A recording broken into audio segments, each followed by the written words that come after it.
About 8 or 9 days ago, I thought the Blazers' season was dead in the water, with CJ McCollum looking to be out with a knee injury, and me thinking that we wouldn't be able to win a series without him. I thought we were done. We were looking at another first round exit. But then the news came out that CJ McCollum will be just fine. Now he's already back lightly practicing some pocket passes and things like that. And even though he's out, the Blazers still look very, very good. They're playing very, very good basketball, especially Damian Lillard. And we'll end this video talking about how impressive he's been the past 3 games. Now there's a lot of people that watch these videos that probably have a Twitter that aren't following me. So please follow me at TorJonesYT and follow the channel page at TrueBlazerFan. And with that, let's jump into this recap. This game started off with Indiana making quite the run, but Damian Lillard with a very nice finish here. And Portland got back into it pretty early. They cut this double-digit lead down to pretty much nothing. Zach Collins has brought a lot of energy lately. He got this really nice and-one putback. I really love this defensive play. Damian Lillard making the smart double team down onto Tyreke Evans, who's stuck in the corner, and then watch as Zach Collins rotates defensively, takes away this layup, and that play resulted in a Rodney Hood layup.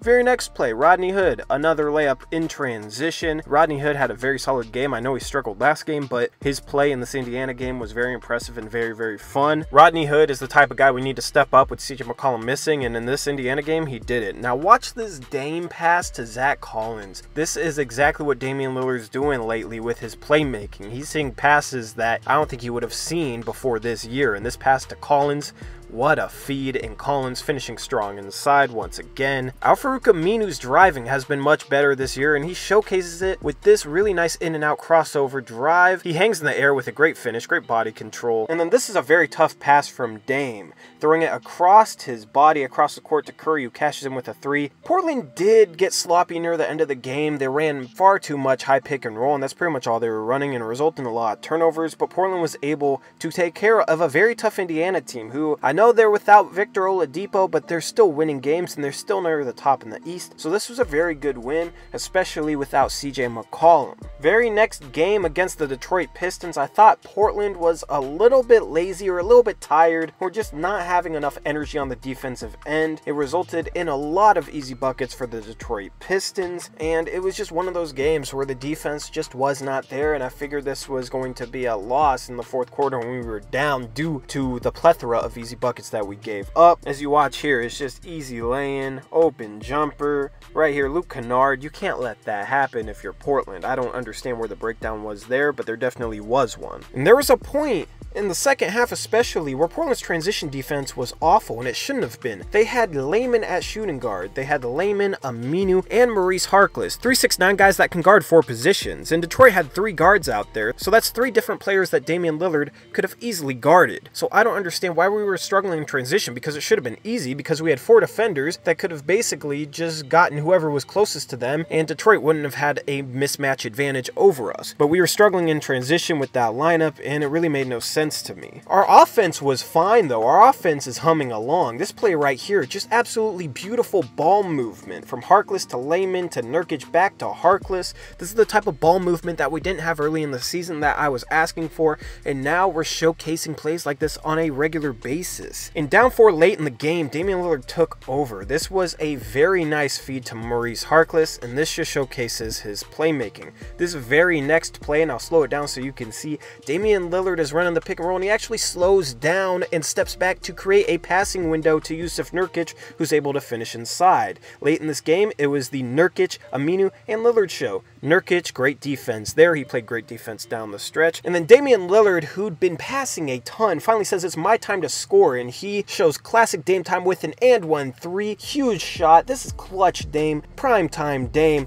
Absolutely amazing shot by him, and this put Portland up by 4, and then Portland ran away with it. This play right here was very impressive too, and I think this is an example of why Portland is more prepared for trapping defenses. Dame sees the trap coming before it's even past the screen, and instead of trying to split the trap or force a pass between the trap to Nurkic, he realizes that Harkless has the passing window to a rolling Nurkic, immediately passes the ball to Harkless, very quick pass, and now Harkless has the passing window to Nurkic, who's able to rumble down the lane and jam it home. Damian Lillard made that outlet pass to Harkless quick enough that Harkless was able to just make a touch pass to a rolling Nurkic, and it was a very beautiful play. Then, as I said, Chief was a part of this too. Great hustle play, getting the loose ball and hitting that shot before the shot clock expired. Al-Farouq Aminu always seems to be in the right place at the right time, and that's just another example of it. Portland was able to pull out another very good win against another playoff team. Now, I know these were two Eastern Conference playoff teams, which we've beaten up on all year, but without CJ McCollum,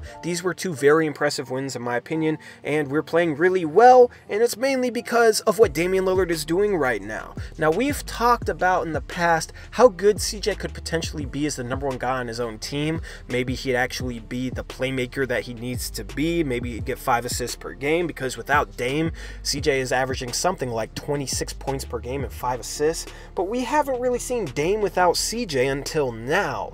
And Damian Lillard just has such control over the game, and the last 3 games might be the most impressive all-around stretch that I've ever seen him play, just with the way he's controlling the game. The pace in which he's playing with is top-notch. The way he's able to slow down and change his pace just to find passing windows, the way he's able to keep the defense off balance, the way he's able to demand double teams whenever he drives, and then he makes great kick-out passes. His shooting's been very good lately, and that definitely helps as he's stretching defenders way out past beyond the 3-point line, and it gives room for passes like that one to Harkless, who's able to hit a rolling Nurkic. It's really fun watching Damian Lillard play right now, and I really hope he's able to carry this into the postseason. I think this is definitely his best season, even though his stats are very similar to last year, and that's just because of how much more control he has over the game than he has had in the past couple years. He was able to control the game with his scoring and able to make the right pass and get 6, 7, 8 assists in previous years, but he's never really had a 3-game stretch where he's controlled every single game with his passing.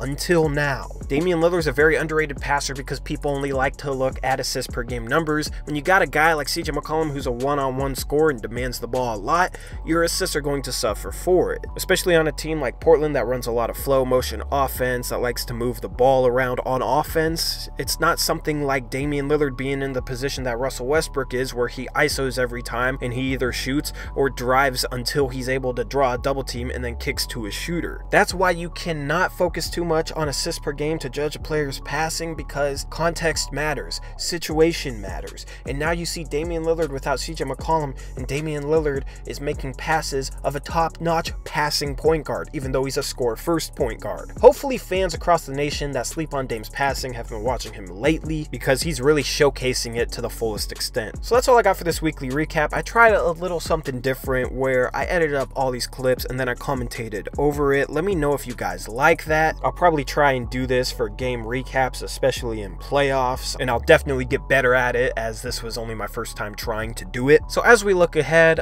we got a Monday mailbag coming tomorrow. I'll drop that before I go to the Blazer game. I will be attending that Nets game. In that Monday mailbag, I will have a segment just looking at our free agents for next summer, since I've gotten a lot of questions about it, and I'll look at who we could possibly re-sign and why we don't have bird rights for Rodney Hood, and why it will be hard to re-sign Seth Curry and Enes Kanter if we choose to do so. So anyway, that's all I got for now, true Blazer fans. I hope you enjoyed the video. This has been Tori. Peace out. Go Blazers.